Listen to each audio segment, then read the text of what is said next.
Assalamu alaikum students, it's my first video related to introduction to audit. Before going in detail about introduction to audit, I would like to highlight that you must know about financial accounting.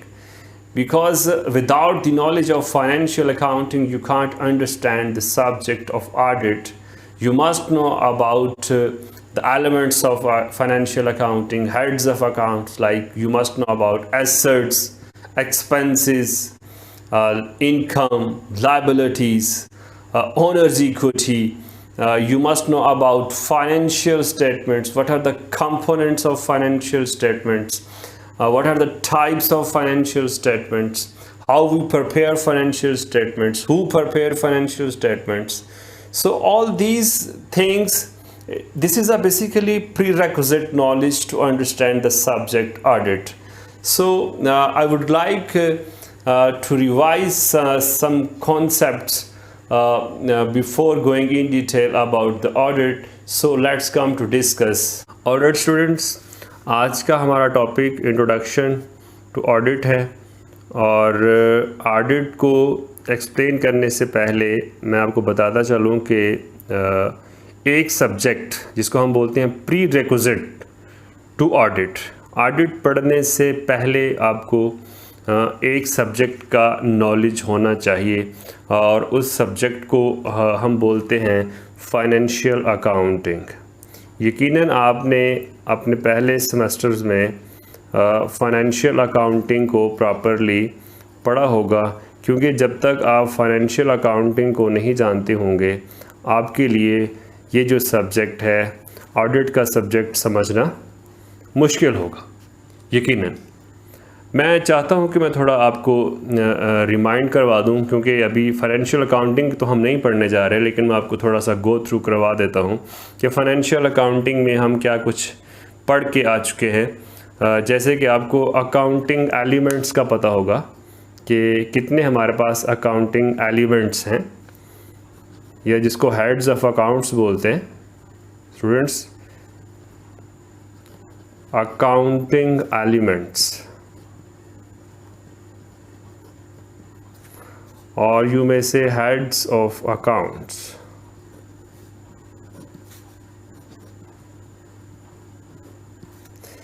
बिल्कुल आपको इसका पता होना चाहिए। We have 5 accounting elements, जिसमें number 1 हम assets का हमें पता होना चाहिए जो हमारे resources होते हैं। नंबर 2 हमें पता है कि हम businesses के अंदर expenses भी करते हैं और हमें रेवेन्यूज़ भी बिजनेसेस में आती हैं, सेल्स, और बिजनेसेस के अंदर हमारी ऑब्लिगेशंस होती हैं जिसको हम लायबिलिटीज़ बोलते हैं। ये हमें पता होना चाहिए इन चीज़ों का। इसके बाद आपको अंदाज़ा है कि कैपिटल, जिसको आप ओनर्स इक्विटी बोलते हैं,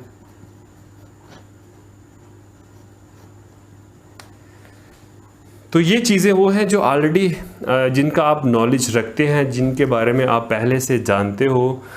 मुझे इनके बारे में बताने की एज सच ज़रूरत नहीं है, और अगर आपको इनके बारे में नहीं पता तो पता होना चाहिए, क्योंकि फ़ाइनेंशियल अकाउंटिंग में ये बड़ी बेसिक चीज़ें हैं जिनके बारे में नॉलेज होना ज़रूरी है। अच्छा जी, वो क्या चीज़ें हैं? जैसे कि मैं अगर बात करूँ एंटिटी, एंटिटी का क्या मतलब है जी? कोई भी कंपनी है, सेपरेट एंटिटी, किसी भी कंपनी को हम एंटिटी बोलते हैं। और एंटिटीज़ के अंदर आपको नॉलेज होना चाहिए।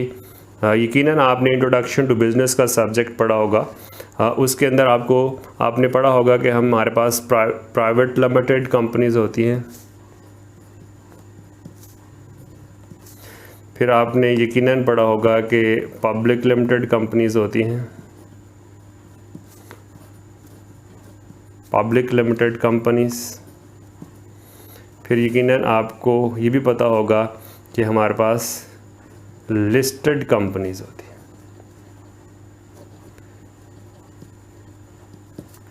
स्टूडेंट्स, अभी जो हम बात करेंगे ऑडिट, बेसिकली जो सब्जेक्ट है वो हम सोल प्रोप्राइटरशिप या पार्टनरशिप के लिए नहीं पढ़ रहे। हम जब भी मैं लिमिटेड लाइबिलिटी कंपनीज़ की बात करूँगा तो it's mean I am talking about private limited companies, public limited companies और लिस्टेड कंपनीज़। तो इनका डिफरेंस आपको पता होना चाहिए। जैसे कि प्राइवेट लिमिटेड कंपनी है जो इसके मिनिमम और मैक्सिमम मेंबर्स का आपको पता होना चाहिए, इसके शेयर्स ट्रांसफरेबल होते हैं या नहीं होते। इसी तरह ही पब्लिक लिमिटेड कंपनीज़ और लिस्टेड कंपनीज़ जो कि स्टॉक एक्सचेंज में रजिस्टर्ड होती हैं, इनके मिनिमम और मैक्सिमम मेंबर्स के बारे में आपको अंदाज़ा होना चाहिए। ये आपने ऑलरेडी ये सब्जेक्ट्स में पढ़ी हैं। ओके, इसके बाद मैं मोस्टली बात किया करूँगा आपसे फाइनेंशियल स्टेटमेंट्स के बारे में। फाइनेंशियल, कितनी तरह की फाइनेंशियल स्टेटमेंट्स होती हैं, कंपोनेंट्स ऑफ फाइनेंशियल स्टेटमेंट्स कितने हैं हमारे पास।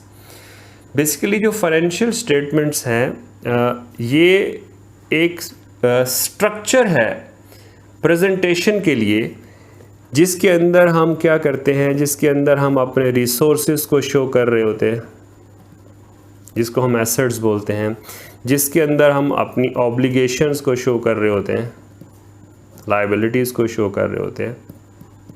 यानी इन चीज़ों को, रिसोर्सेज को, ऑब्लिगेशंस को, प्रॉफिटेबिलिटी को, कैश के बारे में, जैसे कि मैं इधर लिख देता हूँ कि हम अपनी जो प्रॉफिट होती है एनुअली उसको हम शो करते हैं एक प्रॉपर फॉर्मेट में। इसके अलावा हम ये भी देख रहे होते हैं फाइनेंशियल स्टेटमेंट्स के अंदर कि हमारे पास जो कैश है, कैश इनफ्लो एंड आउटफ्लो के बारे में हमें पता होना चाहिए। और ये प्रॉपर हमारे पास एक स्ट्रक्चर्ड प्रेजेंटेशन होती है कि हमने इन चीज़ों को कैसे प्रेजेंट करना है। तो फाइनेंशियल स्टेटमेंट्स के अंदर ये सारी चीज़ें हम प्रेजेंट कर रहे होते हैं। अगर मैं बात करूं international accounting standards, international accounting standards की,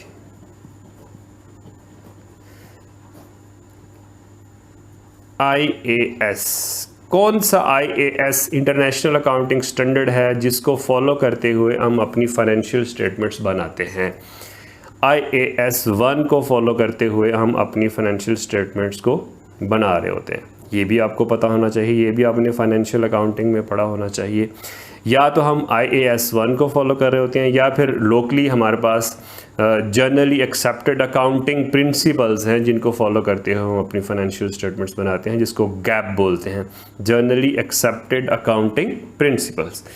इसके बारे में भी आपको पता होना चाहिए। अच्छा जी, फाइनेंशियल स्टेटमेंट्स के कंपोनेंट्स की बात कर रहा था मैं कि हमारे पास कौन कौन से कंपोनेंट्स हैं फाइनेंशियल स्टेटमेंट्स में, जिसमें नंबर 1 आपको पता होना चाहिए कि हमारे पास है statement of financial position. Statement of financial position. Students, आपको याद होगा कि इसको बैलेंस शीट बोलते हैं। ये फर्स्ट कंपोनेंट है फाइनेंशियल स्टेटमेंट्स का। ये यकीनन आपने फाइनेंशियल अकाउंटिंग में बनाना सीखी होगी कि how to prepare balance sheet. इसके बाद स्टेटमेंट ऑफ प्रॉफिट और लॉस है हमारे पास, जिसको इनकम स्टेटमेंट बोलते हैं, कॉम्प्रिहेंसिव इनकम स्टेटमेंट भी बोलते हैं। स्टेटमेंट ऑफ प्रॉफिट और लॉस बनाना आपने सीखी होगी। इनकम स्टेटमेंट,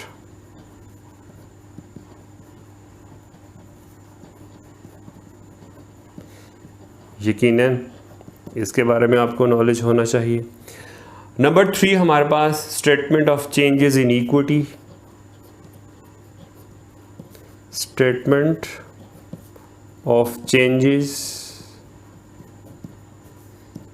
इन इक्विटी, यानी जो हमारे पास ओनर्स इक्विटी है उसमें जो चेंजेस आ रही हैं उसकी प्रॉपर हम एक स्टेटमेंट बनाते हैं।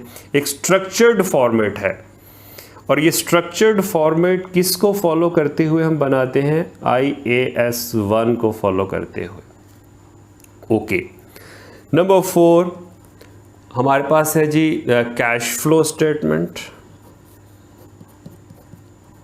कैश फ्लो स्टेटमेंट जैसे अभी मैं आपको बता रहा था, कैश इनफ्लो और आउटफ्लो का हमें पता होना चाहिए। हमारी प्रॉफिटेबिलिटी हमारी इनकम स्टेटमेंट से शो हो रही होती है, ऑब्लिगेशंस, रिसोर्सेज बैलेंस शीट से शो कर रहे होते हैं हम लोग। और फाइनली हम नोट्स लिखते हैं, notes to the financial statements, notes to the financial statements.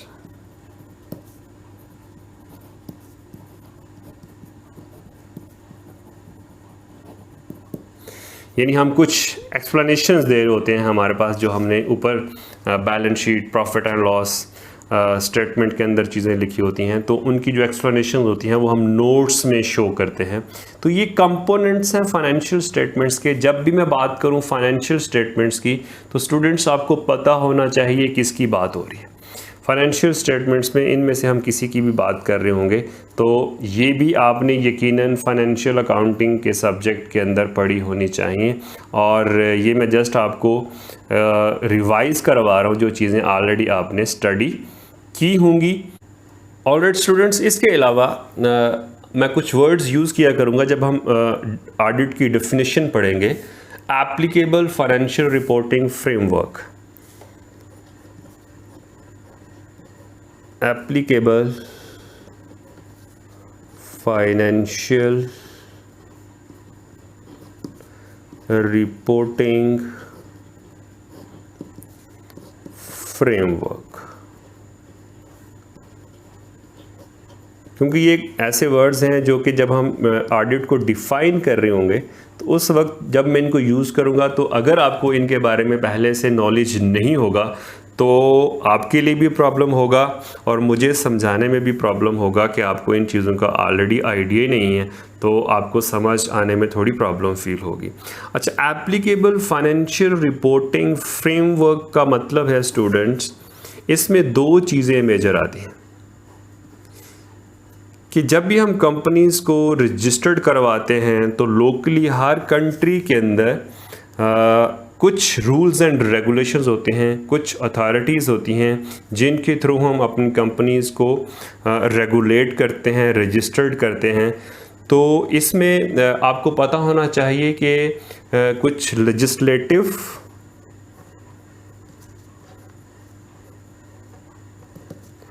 और रेगुलेटरी अथॉरिटीज़ होती हैं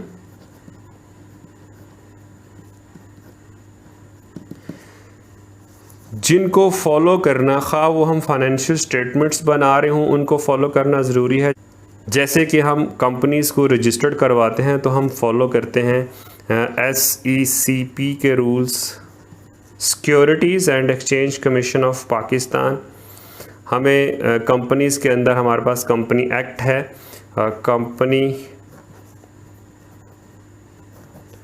एक्ट 2017 को हम फॉलो करते हैं। ये जो कंपनीज एक्ट 2017 है, ये बेसिकली इसका नाम था पहले कंपनीज आर्डिनेंस 1984, यानी प्रीवियसली हम इसको जानते थे कंपनीज आर्डिनेंस 1984 के नाम से ये जाना जाता था, और बहुत अरसा कंपनीज आर्डिनेंस 1984 को ही हम यूज़ किया करते थे। लेकिन अब इसको चेंज करके इसका नाम रख दिया गया है company act 2017।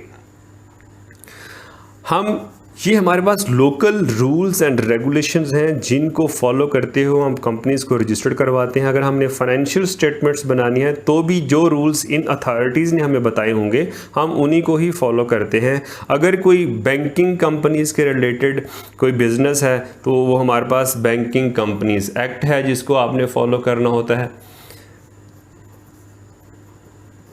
Banking companies act को फॉलो कर लेंगे। अगर इंश्योरेंस के रिलेटेड है तो हमारे पास इंश्योरेंस कंपनीज एक्ट भी अवेलेबल है, इसको फॉलो करके हमने अपनी कंपनी को की फाइनेंशियल स्टेटमेंट्स बनानी होती हैं और इनको जो रजिस्ट्रेशन करवानी होती है, जो रजिस्टर्ड हम करवाते हैं इन अथॉरिटीज़ को, इन रेगुलेटरी अथॉरिटीज़ को। ये लॉ मेकिंग अथॉरिटीज़ हैं जिनको फॉलो किए बगैर आप अपना बिजनेस ऑपरेट नहीं कर सकते। अच्छा जी, एप्लीकेबल फाइनेंशियल रिपोर्टिंग फ्रेमवर्क में एक चीज़ हमारे पास ये है, लेजिस्लेटिव और रेगुलेटरी अथॉरिटीज़ जिनको फॉलो किए बगैर हम नहीं चल सकते। और ये हर कंट्री की डिफरेंट अथॉरिटीज़ होती हैं। हर कंट्री के जो लीगल रूल्स एंड रेगुलेशंस हैं ये डिफरेंट होते हैं, कंट्री टू कंट्री वेरी करते हैं। ओके, सेकेंड चीज़ जो एप्लीकेबल फाइनेंशियल रिपोर्टिंग फ्रेमवर्क में आएगी वो हमारे पास है जी accounting standards. Accounting standards, accounting standards में जैसे अभी मैं थोड़ी देर पहले लिख रहा था, international accounting standards, international accounting standards, international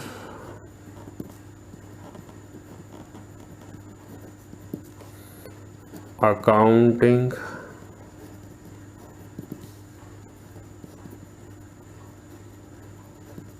जिसको हम क्या बोलते हैं, IAS। इसके अलावा या हम इसको बोलते हैं international financial reporting standards, international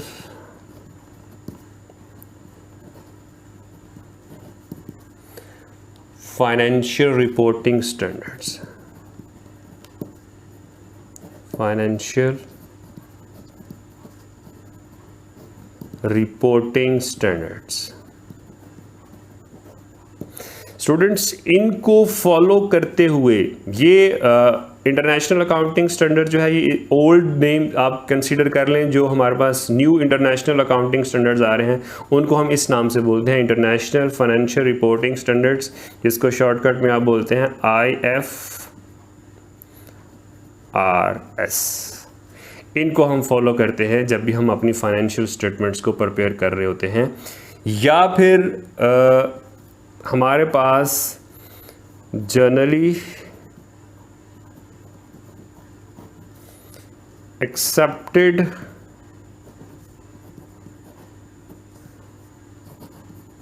accounting principles, जिसको हम बोलते हैं GAAP, गैप। इसको फॉलो हम करते हैं अपनी फाइनेंशियल स्टेटमेंट्स को प्रिपेयर करने के लिए। कुछ कंट्रीज़ के अंदर स्टिल गैप को यूज़ किया जाता है, और even in USA different states जो हैं वो गैप को स्टिल फॉलो करती है। और ज़्यादातर जो है जो कंपनीज इंटरनेशनल अकाउंटिंग स्टैंडर्ड्स को यूज़ करती हैं। तो जब भी हम बात करेंगे एप्लीकेबल फाइनेंशियल रिपोर्टिंग फ्रेमवर्क की, तो इसके अंदर दो चीज़ें आएंगी। एक तो लोकल अथॉरिटीज़ जो हर कंट्री की वेरी करती हैं, और एक इंटरनेशनल अकाउंटिंग स्टैंडर्ड्स हैं जिनको फॉलो करते हुए, इन दोनों के कॉम्बिनेशन को फॉलो करते हुए हम अपनी फाइनेंशियल स्टेटमेंट्स को प्रिपेयर करते हैं। और अगर इन दोनों में कभी कोई क्लैश आ जाए, मतलब हमारे पास जो हमारे अकाउंटिंग स्टैंडर्ड्स हैं जो कुछ कह रहे हैं और जो हमारी रेगुलेटरी अथॉरिटीज़ हैं, कंपनीज एक्ट है, ये कुछ और रूल को एक्सप्लेन कर रहे हैं, तो इन दोनों में अगर क्लैश हो तो हमें प्रेफरेंस इसको देनी होती है जो लोकल रूल्स एंड रेगुलेशंस हमारे होते हैं। जो हमारे लोकल रूल्स होंगे वो डेफिनेटली प्रेफरेबल होंगे, अदरवाइज इन दोनों के कॉम्बिनेशन से ही हम अपनी फाइनेंशियल स्टेटमेंट्स बनाते हैं। और जब भी मैं बात करूं एप्लीकेबल फाइनेंशियल रिपोर्टिंग फ्रेमवर्क, आपको फ़ौरन पता चल जाना चाहिए कि किसकी बात हो रही है। लेजिस्लेटिव और रेगुलेटरी अथॉरिटीज़ की बात हो रही है और अकाउंटिंग स्टैंडर्ड्स की बात हो रही है। इनके बगैर, इनको फॉलो किए हुए या इनको फॉलो ना करके आप अपनी फाइनेंशियल स्टेटमेंट्स प्रिपेयर नहीं कर सकते। तो ये वर्ड्स चूँकि मैंने यूज़ करने हैं ऑडिटिंग के लिए, तो इनके बारे में आपको प्रॉपर अंडरस्टैंडिंग होनी चाहिए। इसके बगैर स्टूडेंट्स आप समझ लें कि ऑडिट को समझना मुश्किल है। अच्छा स्टूडेंट्स, आपको ये पता होना चाहिए ऑडिट का जो वर्ड है ये बेसिकली डिराइव किया गया है एक लैटिन वर्ड से। लैटिन वर्ड कौन सा था? अडायर। ऑडिट का वर्ड डिराइव हुआ है एक लैटिन वर्ड अडायर से, और अडायर का मतलब है to hear, to listen, to hear, जिसको कहते हैं सुनना। अब इसकी क्या स्टोरी है? Actually in olden times, in case of suspected frauds, certain persons were appointed to check the books of accounts. अगर किसी कंपनी में कोई फ्रॉड हो जाता था, कोई प्रॉब्लम हो जाती थी, तो कुछ पढ़े लिखे लोगों को जो कि हाईली क्वालिफाइड होते थे उस टाइम के, उनको बुलवाया जाता था कि आप लोग आकर हमारे जो कंपनी के अंदर फ्रॉड हुआ है उसको सुने, आर्गुमेंट्स सुने, बुक्स ऑफ अकाउंट्स को भी देखें, जो चीज़ें लिखी गई हैं उनको भी ऑब्जर्व करें, और जो आर्गुमेंट्स हैं उसको सुने। आर्गुमेंट सुनने के बाद आप डिसाइड करें कि क्या जजमेंट क्या है आपकी, आपका डिसीजन क्या है इसके बारे में। तो ये ऑडिट का वर्ड बेसिकली अडायर वर्ड से डिराइव हुआ है, और जिसका मतलब है सुनना। और हम बेसिकली ऑडिटर उस दौर में, ये पुराने वक्त की बात कर रहा हूँ, इन ओल्डन टाइम्स, जिसमें जो ऑडिटर था, जो जिसको हम अकाउंटेंट्स भी बोल सकते हैं या कोई एक्सपर्ट पर्सन भी हो सकता था, वो आर्गुमेंट्स को सुनता था, और आर्गुमेंट्स को सुनने के बाद अपना डिसीजन, अपनी जजमेंट देता था। दैट्स वाई हम बोलते हैं कि ऑडिट का जो वर्ड है वो लैटिन वर्ड अडायर से डिराइव किया गया है, जिसका मतलब है to hear, to listen. Basically audit has a very long history. The concept of an audit goes back to the times of the Egyptian and Roman empires. In olden times, independent auditors were employed by the old industrialists to ensure that the returns from their agents and their tenants were accurate. मतलब जो old industrialist थे वो independent person को employ करते थे कि check करें कि जो हमारे एजेंट्स हैं, जो हमारे लिए काम कर रहे हैं, क्या उन्होंने हमें जो फिगर्स दी हैं ये एक्यूरेट हैं, इसके बारे में अपना ओपिनियन दें। तो ये पुरानी हिस्ट्री है इसकी, ओल्डन टाइम से बेसिकली ये कॉन्सेप्ट चला आ रहा है। लेकिन अब तो ऑडिट एक प्रॉपर फील्ड बन चुका है, एक स्पेशलाइज्ड फील्ड बन चुका है। अब आप कह सकते हैं कि ये बहुत ज़्यादा ग्रो कर चुका है, और मोस्टली जो है वर्ल्ड के अंदर सबसे ज़्यादा जो आप कह सकते हैं हाईली पेड लोग इसके अंदर मौजूद हैं, जो चार्टर्ड अकाउंटेंट्स होते हैं। आप इनके बारे में सुनते हैं तो चार्टर्ड अकाउंटेंट्स मोस्टली ऑडिटर होते हैं, लेकिन ज़रूरी नहीं है कि सिर्फ चार्टर्ड अकाउंटेंट ही ऑडिटर हों। चार्टर्ड अकाउंटेंट जो है वो कंपनी के अंदर सिंपल अकाउंटेंट भी हो सकता है। तो इसके बारे में अब हम बात करेंगे बेसिकली ऑडिट की डेफिनेशन, क्योंकि ऑडिट की डेफिनेशन के अंदर हर चीज़ को हम एक्सप्लेन करेंगे आज। So let's come to discuss the definition of audit. I would like कि मैं ऑडिट की डेफिनेशन आपके सामने लिखूं, फिर हम इसको फर्दर एक्सप्लेन भी कर लेते हैं। Audit is an independent examination.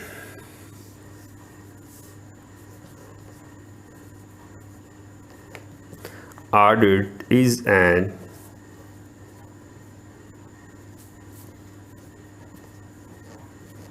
independent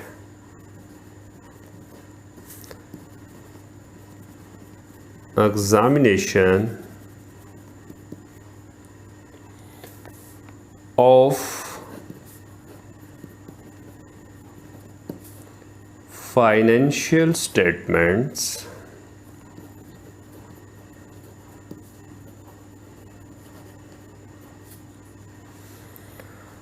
financial statements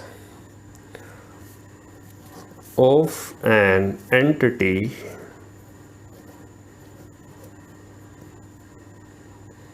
that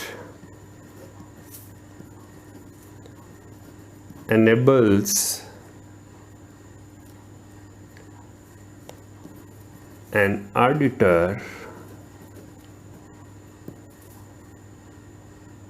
to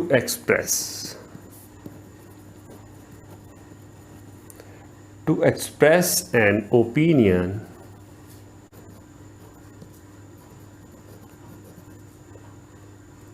financial reporting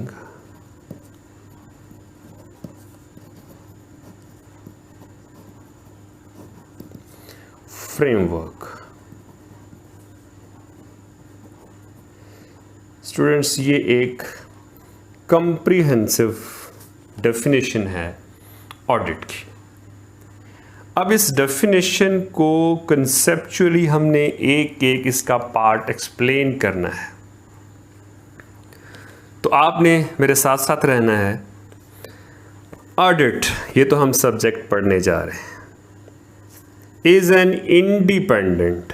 ये जो वर्ड इंडिपेंडेंट है, इंडिपेंडेंट से क्या मुराद होगी? अब हमें ये पता होना चाहिए कि इंडिपेंडेंट से क्या मुराद है। Independent means the person, independent means the person who is capable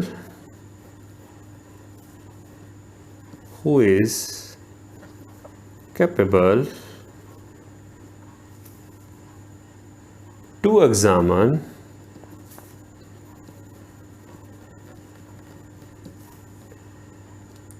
financial statements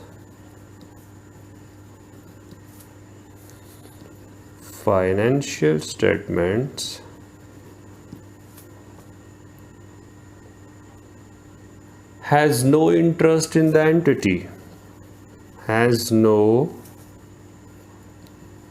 interest in the entity, or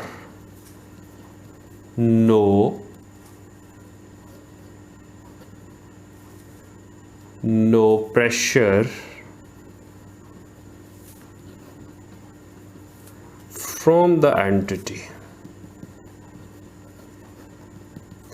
देखिए जी, जो इंडिपेंडेंट का वर्ड है, इसका मतलब है कि ऐसा पर्सन, सबसे पहले तो वो कैपेबल होना चाहिए, जिसको हम बोलते हैं क्वालिफिकेशन ऑफ ऑडिटर। वो हम प्रॉपर अलग से डिस्कस करेंगे। ज़ाहिर है हम हर किसी पर्सन से ऑडिट नहीं करवा सकते, इसीलिए लिखा है independent means the person who is capable to examine financial statements, has no interest in the entity. उस कंपनी के अंदर उसका कोई भी इंटरेस्ट नहीं होना चाहिए, और कंपनी की तरफ से उसके ऊपर कोई प्रेशर भी नहीं होना चाहिए। तब जाकर हम उस बंदे को, उस पर्सन को इंडिपेंडेंट बोलेंगे, जो कि एग्जामिन करने जा रहा है किसको? फाइनेंशियल स्टेटमेंट्स को। अगर वैसे तो कंपनी के अंदर भी चार्टर्ड अकाउंटेंट्स हो सकते हैं, क्योंकि जो कंपनी के अंदर अकाउंटेंट्स हैं उनका मकसद है, उनका काम है कि वो फाइनेंशियल स्टेटमेंट्स को प्रिपेयर करेंगे। अक्सर लोग मिक्स कर देते हैं कि शायद ऑडिटर जो होता है वो फाइनेंशियल स्टेटमेंट्स को प्रिपेयर करता है। ऐसा नहीं है।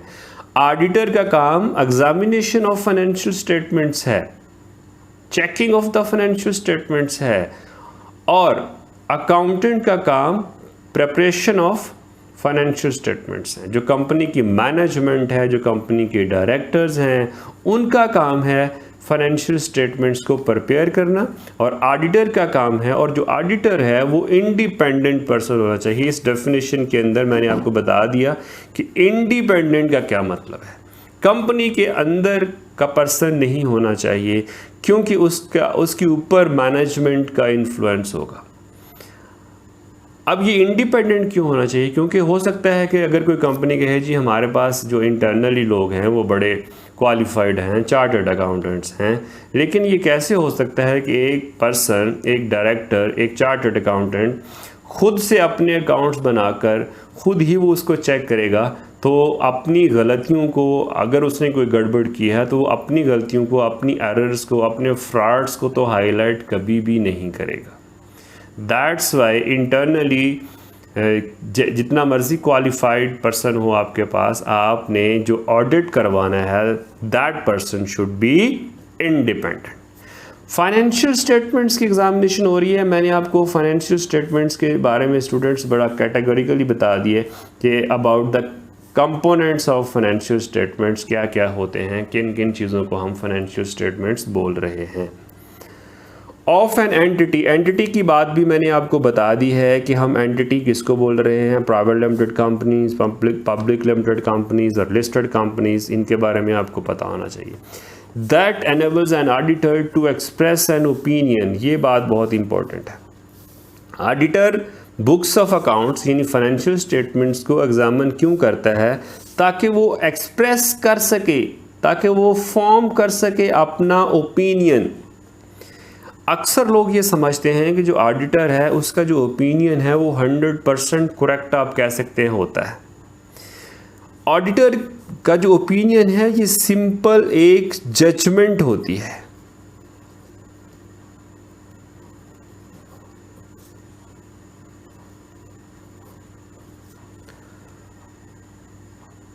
ऑडिटर का ओपिनियन जो होता है वो सिंपल क्या है जी, एक जजमेंट है।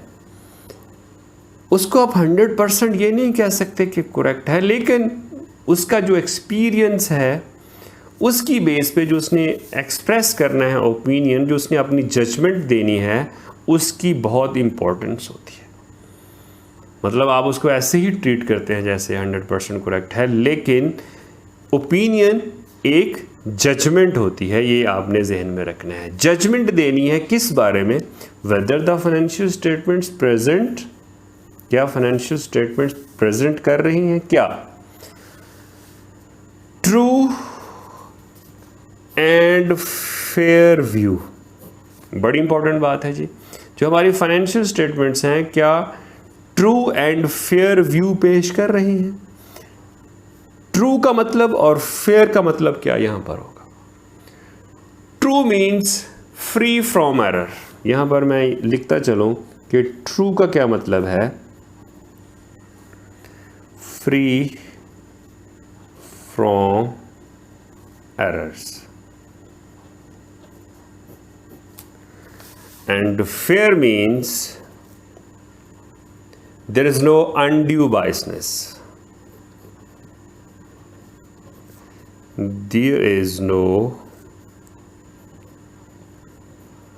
undue bias। ताउस्सुब नहीं है स्टूडेंट्स किसी तरह का, उस फाइनेंशियल स्टेटमेंट्स के अंदर इंटेंशनली कोई तासुब नहीं है, किसी को खामखा चीज़ ख़राब करने की कोशिश नहीं की गई, और वो फ्री ऑफ एरर्स भी है।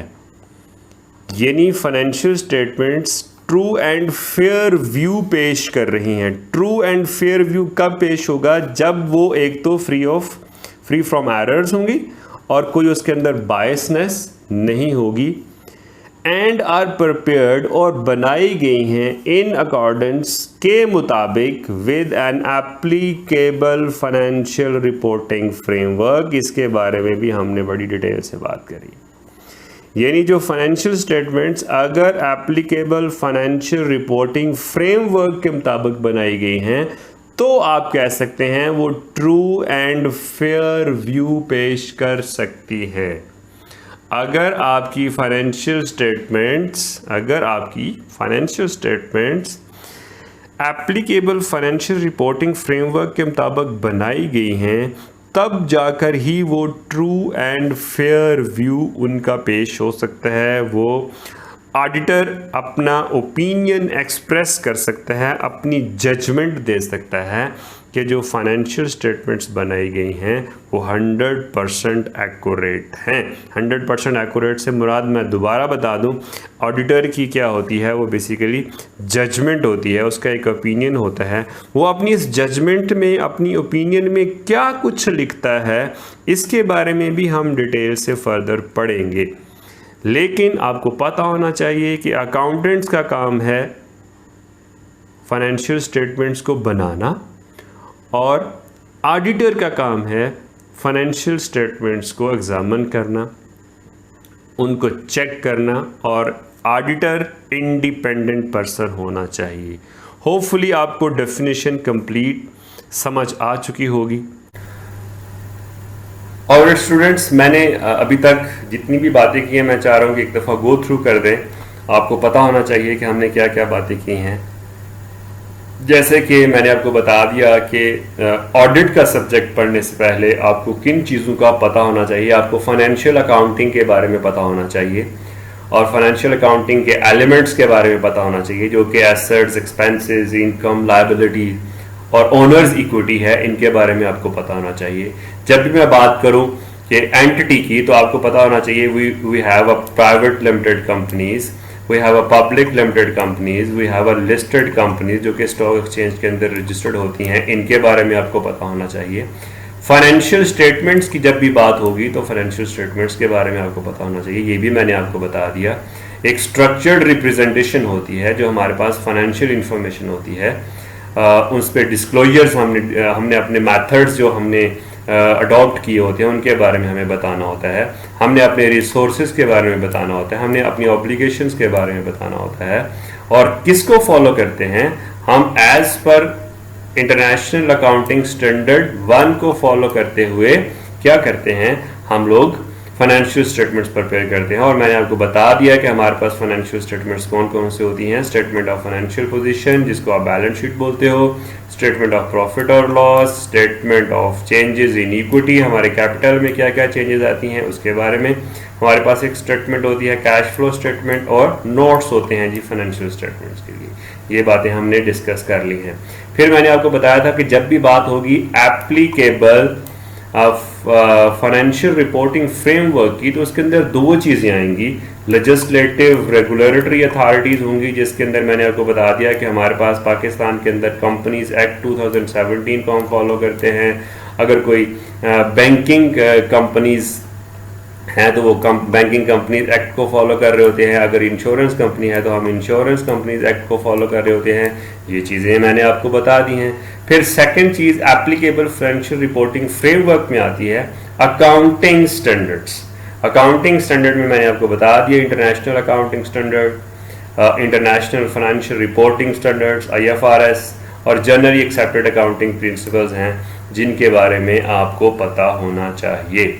और इन्हीं को फॉलो करते हुए, इन दोनों को फॉलो करते हुए हम क्या कर रहे होते हैं, अपनी फाइनेंशियल स्टेटमेंट्स बना रहे होते हैं। फिर हमने बात की the word audit is derived from the Latin word Adair, जिसका मतलब है टू हियर। और मैंने आपको बता दिया इन ओल्डन टाइम्स के इन case of suspected frauds certain persons were appointed to check the books of accounts. Such persons used to call the accountants to hear the arguments, यानी वो आर्गूमेंट सुन रहे होते थे, फिर उसके बाद अपनी जजमेंट देते थे। और ये ओल्डन टाइम्स की बात है, जो कि ऑडिट का वर्ड भी डिराइव हुआ लैटिन वर्ड से। तो हमें पता होना चाहिए कि अब जो ऑडिट है वो एक मॉडर्न शक्ल इख्तियार कर चुका है, एक स्पेशलाइज्ड फील्ड बन चुका है। उस वक्त तो जस्ट हियरिंग तक की बात थी कि आर्गूमेंट को हियर करने के बाद जजमेंट होती थी। अब तो प्रॉपर एग्जामिनेशन होती है बुक्स ऑफ अकाउंट्स की। ओके, इसके बाद स्टूडेंट्स हमने प्रॉपर डेफिनेशन, जो हमने ऑडिट की डेफिनेशन पढ़ी है उसके मैंने प्रॉपर पॉइंट्स यहाँ पर आपके सामने बता दिए हैं। Audit is an independent examination, मैंने आपको बता दिया कि इंडिपेंडेंट से क्या मुराद है। फिर हमने फाइनेंशियल स्टेटमेंट्स का इंडिपेंडेंट एग्जामिनेशन करना होता है, ये मैंने फाइनेंशियल स्टेटमेंट्स बता दी। एंटिटी कौन सी होती है ये भी मैंने आपको बता दी, ये हमने डिस्कस कर लिया। और जो ऑडिटर है उसने एक्सप्रेस करना होता है अपना ओपिनियन, ओपिनियन का मतलब है जजमेंट उसने अपनी देनी होती है कि either financial statements present true and fair view. क्या मतलब हुआ जी ट्रू एंड फेयर व्यू का? True means free from error and fair means there is no undue biasness, कोई किसी तरह का तासुब, कोई बायसनेस नहीं है उन फाइनेंशियल स्टेटमेंट्स को बनाने पे। और इसके बाद जो फाइनेंशियल स्टेटमेंट्स हैं वो बनाई गई हैं किसके मुताबिक? Applicable financial reporting framework. इसकी बात भी मैंने आपको बता दी है कि एप्लीकेबल फाइनेंशियल रिपोर्टिंग फ्रेमवर्क से क्या मुराद है। ये दोनों चीज़ों का कॉम्बिनेशन है, इन दोनों के कॉम्बिनेशन से बेसिकली हम फाइनेंशियल स्टेटमेंट्स बना रहे होते हैं। तो ये एक रिवाइज मैंने आपको करवा दिया आज का लेक्चर, जिसके अंदर हमने ये सारी चीज़ें डिस्कस की हैं। हमने ऑडिट की डेफिनेशन का एक तरह से ऑपरेशन कर दिया है, उसके अंदर एक एक वर्ड की एक्सप्लेनेशन हमने कर ली है। अब हम इसके बाद फर्दर सेकेंड लेक्चर में ऑब्जेक्टिव्स ऑफ ऑडिट को डिस्कस करेंगे। Thank you.